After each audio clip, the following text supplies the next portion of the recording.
Clara Jennings, and the last thing my brother ever said about me loud enough for a whole room to hear was this: "She's the failure.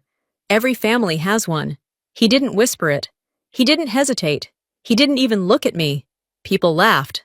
Some nodded. No one stepped in. And for one brutal, suspended moment, I realized something I'd spent years trying not to believe in their eyes. I wasn't a person. I was a disappointment they felt comfortable displaying. That was the crack, the quiet, devastating one that never fully healed, because they had no idea who they were calling a failure. But they were about to. I hadn't set foot on my brother's base in 6 years, and the only reason I was there now was because my mother had called me 3 times in a single morning. Each call carried the same message wrapped in different tones: that everyone in the family would be present, and that my absence would make us look ridiculous. Her voice sounded squeezed between irritation and desperation, clarifying that I was being summoned for image, not affection. By the time I reached the entrance of the main hall, a cold pressure settled across my chest. Inside, harsh white lights washed over polished floors as conversations hummed beneath them. Groups of soldiers stood in uniform clusters, all crisp lines and controlled voices. Their discipline made me feel like an accidental intrusion, something out of tune with the world they inhabited. The moment I stepped inside, a sharp laugh cut through the noise. My brother's. He pointed at me openly, like he was presenting some cautionary exhibit. "She's the failure. Every family has one." Heads turned, eyes landed. The expressions were all the same: pity dressed as amusement. Amusement tinged with superiority. No one hid it. No one tried to soften it. They had accepted the version of me they'd been fed for years. I didn't answer. Silence was the only shield I trusted. Thin but steady. None of them knew where I'd been or what I'd done these past 6 years. He kept smiling as he added, "Everyone knows she never figured out her life." That was when I felt something shifting beneath the surface. Something coming. If my family were asked to describe my younger years, they would recite the same rehearsed narrative they'd carried for years. I was the one who didn't try, the source of their tired sighs and quiet embarrassment. Between 18 and 21, my life looked through their eyes like an endless carousel of failures. I moved through more than 10 jobs: cashier, fast food server, office assistant dismissed after 3 weeks for spilling coffee on an executive's desk. My brother memorized each slip-up and sharpened them into proof that I would never get anywhere. But the truth beneath their stories was heavier than any of them bothered to understand. I didn't walk away from those jobs because I lacked discipline. I walked away because those years felt like suffocating under something that wouldn't lift. Depression pushed down on me like a slab of concrete I couldn't shift, while every glance inside our house reminded me how unfavorably I measured against my brother. Success clung to him naturally. To me, it felt like a door that locked itself whenever I reached for it. They saw inconsistency. They never saw the nights I stayed awake because the thought of standing felt impossible. They never saw how each morning felt like dragging myself out of a void. They never saw how hard I fought just to survive a day. And then, at 21, something happened that none of them could have imagined. I enrolled in a volunteer data analysis course, part desperation, part instinct to escape the feeling of being trapped. Someone there noticed me, not with pity, but with interest. A federal organization reached out quietly, discreetly. Their message was simple: they wanted to talk. That invitation cracked open a door to a world my family didn't even know existed. Then came the night that changed everything. My family assumed I'd gone out to waste money again. Instead, a black SUV with no plates pulled up just before midnight. The driver didn't offer small talk. He simply handed me a blindfold and asked me to turn off my phone. My pulse raced not from fear, but from the realization that I was finally stepping into a life that didn't rely on my past as a reference point. I left without saying goodbye, not because I didn't want to, but because I wasn't allowed. And because I already knew none of them would have believed where I was going, to them. I disappeared again. In reality, I stepped into a world that finally saw me for what I could do. Those 6 years weren't an escape.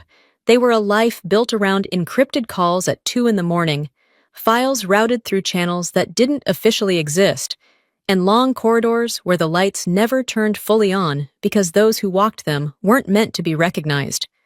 My days were shaped by tasks that required precision and silence. My worth was measured by clarity, speed, accuracy, not by anyone's expectations of who I should be. I signed a confidentiality agreement in a freezing room where the air felt sharp enough to sting. The fear didn't come from the cold, but from the realization that I had no idea what they were preparing me for. All they said was that I had a skill they needed, and they would guide me accordingly. Strangely, that uncertainty steadied me. For the first time, I wasn't defined by failure. During one high-risk assignment, I met the man who would one day break my brother's certainty about who I was. Commander, though he wasn't in uniform, then oversaw a mission that would never appear on any public record. His team was cornered, every exit cut off. My analysis, delivered in less than 4 minutes, opened a route no one else saw. To me, it was just the job. To him, it was survival. From that moment, he treated me with a respect no one in my family had ever given me. Months later, after a grueling briefing, he told me quietly, "You'll never be named in any report, but the people who need to know will know." I didn't grasp the weight of his words then, not until the night my brother mocked me in front of his entire unit. To him, I was still a disappointment. He had no idea that men in rooms he'd never enter trusted me with their lives. I didn't return to flaunt anything. I need fried things. I came because my mother asked, and because silence had always felt right. But when Commander walked into that hall, I realized something undeniable. The truth wasn't going to stay buried any longer. The reception after the review filled a high-ceilinged hall glowing under warm lights that made every metal gleam like tiny sparks. Glasses clinked, boots struck the floor in steady patterns, and laughter rolled across the room as if everyone there shared the same language of pride. I stayed near a column, an observer in a world my family never believed I belonged to. My brother thrived at the center of it all. Crisp uniform, loud confidence, moving from group to group as though the celebration existed for him alone. When he pulled several officers closer and adopted that familiar storytelling tone, I already knew what was coming. For years, he'd kept his library of my worst moments polished for entertainment, using them to reinforce the idea that he was the one who got everything right. "You know what she did once," he said as I approached. "Dropped a whole bucket of white paint on her boss's car, fired on the spot." The group burst into laughter. My mother looked down, a flicker of discomfort crossing her face before fading into silence. A young officer beside him gave me a polite smile that didn't match his condescending question. "You still doing those little part-time jobs?" Before I could respond, my brother cut in. "She's not doing anything now. She's between life phases." The teasing tone triggered another round of laughter. I forced a small smile. If they knew the truth behind those phases, not a single one of them would laugh. Then I caught the eyes of a younger man behind the group. No mockery, only recognition. When our gazes met, he turned away sharply. His face was too familiar, too dangerous. A second later, I heard his whispered slip. "I think I saw her in D.C."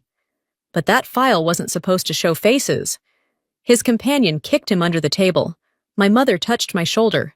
But my brother only scoffed. "Mom, don't defend her. She knows what she is." Before the sting of that could settle, the main doors opened. A soldier straightened, then another, then the entire row. Only a few people in the military could command silence without speaking. And I knew exactly who had arrived. The hall shifted instantly into rigid order. Laughter died, drinks were set down, and the energy tightened like a wire pulled too far. Commander entered with the quiet authority of someone who didn't need introduction. His gaze swept the room not with politeness, but with calculation processing, assessing, remembering. My brother straightened, convinced Commander had come for men like him. I stayed still, hoping and knowing it was useless to hope that he wouldn't notice me. He walked past the group. My brother inhaled, ready to greet him. Commander didn't look at him. His eyes found mine. The room thickened, the air heavy enough to silence even breathing. This wasn't recognition, it was memory. The kind earned in a place no one in this room had clearance to imagine.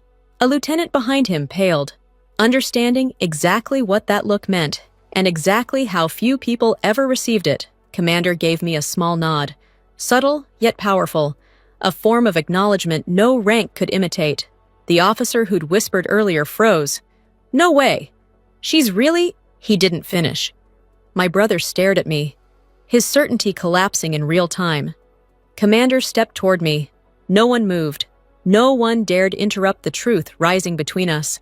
I lifted my chin not for him, but because the life I had kept buried was no longer something that silence could protect. Silence fell so suddenly it felt unnatural, as if the entire hall had been muted at once. Every conversation died mid-sentence. Even the soldiers by the walls straightened instinctively. Commander stopped a few steps in front of me, close enough that I could feel the weight of his presence. My brother stood rigid beside his friends, chest lifted, ready to receive the attention he believed was coming. But Commander didn't look at him. He looked at me steady, deliberate, recognizing. It wasn't the polite acknowledgement reserved for guests, and not the casual glance given to a relative of a soldier. It was the look of someone who had once trusted me to keep 6 men alive in a room where the walls never saw daylight. My breath tightened. I felt the moment closing in around me, like a door I couldn't stop from locking. Commander straightened, lifted his chin, and raised his hand in a sharp and flawless salute. He saluted first. The entire room froze. Behind me, a glass shattered on the floor, the sound slicing through the silence. Someone whispered, "What the hell?" before being yanked back. My mother covered her mouth. My brother stumbled a half step, color draining from his face. I returned the salute, slow and controlled, every muscle tense. I had done this once before, in a sealed conference room.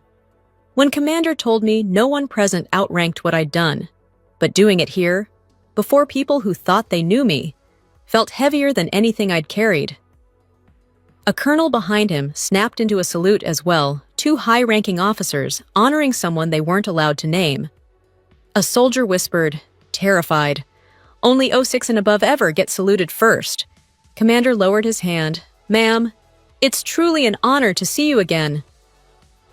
The words sliced through the room. My brother's expression collapsed, unable to place the sister he mocked into the reality unfolding in front of him.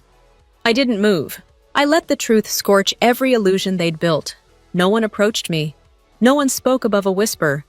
Some soldiers stepped back, instinctively lowering themselves as if standing higher near me might break protocol. Commander studied me, calculating what could be said without breaching secrecy. My brother's voice cracked. "Why did you salute her? She's my sister. She's not military." Commander's reply cut through the air. "She saved my team, 6 men, and she did it while you were still in basic training." The hall trembled. My hands went cold. That mission didn't belong in a room like this.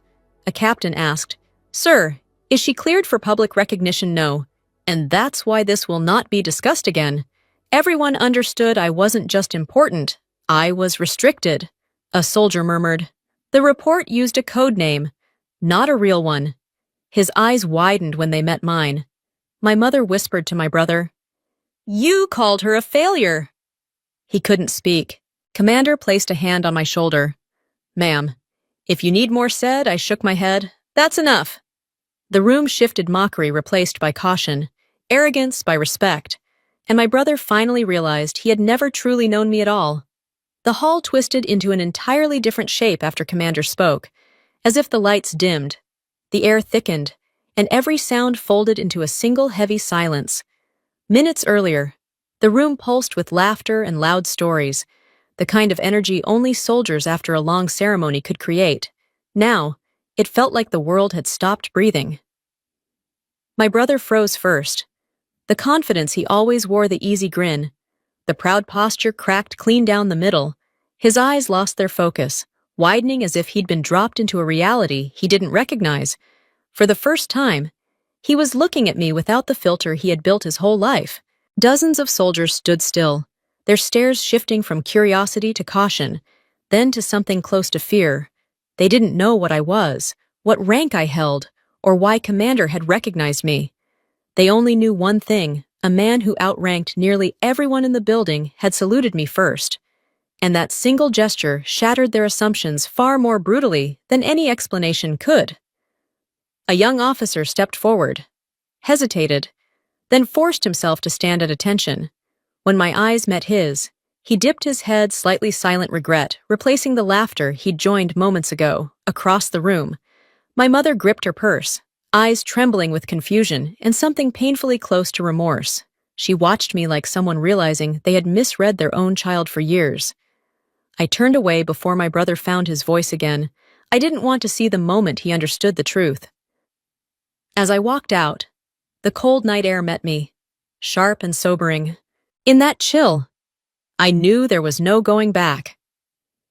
I stood alone in the long hallway, my palm resting on the cold metal railing, still damp from the night air. The golden light spilling from the hall behind me cast my faint reflection onto the glass, a blurred outline against the darkness outside. The room I'd just left had quieted into a strained murmur, every conversation muted, every voice held back by the weight of a salute no one knew how to process. No one dared mention me now, not because I was threatening, but because they were terrified of saying the wrong thing about something far beyond their understanding. Footsteps approached, slow and uneven. I didn't have to turn to know who they belonged to. Some silences were tied to one person alone.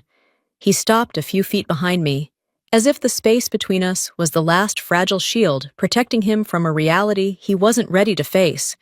His voice cracked immediately when he spoke. Who? Who are you? It wasn't anger. It was disbelief, the sound of someone watching his world collapse in a matter of minutes. I'm still me, I said quietly. You just never looked past what you wanted to believe. He swallowed hard, shoulders tightening as though carrying a weight he didn't know how to bear. Commander saluted you. You saved his team. What did you do for 6 years? Things you're not cleared to know. I said it gently, not as a wall, but as the truth. He stepped closer, the bravado he always carried slipping away. Why didn't you tell us? Why did you let everyone think because they wanted to think it? I answered, and because I couldn't tell the truth. Not then. Not now. His head bowed. The tremor in his shoulders wasn't embarrassment, it was a quiet breaking, the kind that comes when someone finally sees the damage they caused without ever meaning to. I'm sorry, he whispered. You never owed me anything. I held his gaze for a long moment, then shook my head gently. I don't need your apology. I just need you to stop deciding who you think I am. A gust of wind swept through the hall, rustling the leaves outside. He didn't argue. He didn't defend himself. For the first time, he simply listened. I walked away without looking back. I didn't need to. I could feel his eyes following not with judgment, but with the painful realization that for years, he never truly saw me at all. I stepped out of the hall as the whispers behind me thinned into a distant echo, fading like a sound carried off by wind. The cold night air of the base wrapped around my skin, sharp enough to steady every breath. My footsteps tapped against the concrete in quiet, measured beats, each one releasing what still clung to me from the room I'd just left. Above, the American flag snapped hard in the wind, its shadow sweeping across the ground in steady, rhythmic waves. Commander stood a short distance away, still as stone, a silhouette carved out of confidence and calm. He didn't call out or move toward me. He simply waited like someone who understood that presence can speak louder than comfort. When I reached him, he offered nothing more than a firm, respectful nod. Thank you, I said softly. He pressed a hand over the medals on his chest, his expression steady but not cold. Ma'am, some debts can never be repaid. Tonight, at least, they saw what I've known for years. There was no embellishment in his tone, just truth, simple and heavy. I lowered my head slightly, not in protocol, but in gratitude. Gratitude for the rare kind of understanding that doesn't demand explanations or proof. When I turned away, I saw my brother standing near the door of the hall. He didn't approach. He didn't look away. He stood still, the weight of everything he had just learned settling into his shoulders. The arrogance he carried so effortlessly was gone. His eyes held something softer, something I had never seen from him: recognition. I didn't expect an apology. I didn't need one. What existed in that moment between us wasn't forgiveness or resolution. It was the first crack in the wall he'd spent a lifetime building. A beginning. Nothing more. But enough. I walked toward the parking lot, the night air threading through the rows of trees, carrying the lingering echo of Commander's salute. As I crossed the open concrete, a truth settled into place inside me, quiet, firm, undeniable. I didn't need their approval. I didn't need the world to know what I had done. I just needed to know that the truth, my truth, was finally allowed to breathe. Respect doesn't have to be loud, I murmured to myself, opening the car door. It just has to be real. The door closed behind me with a soft thud, cutting off the noise, the doubt, and the years of misunderstanding. The silence that followed wasn't empty. It was peace,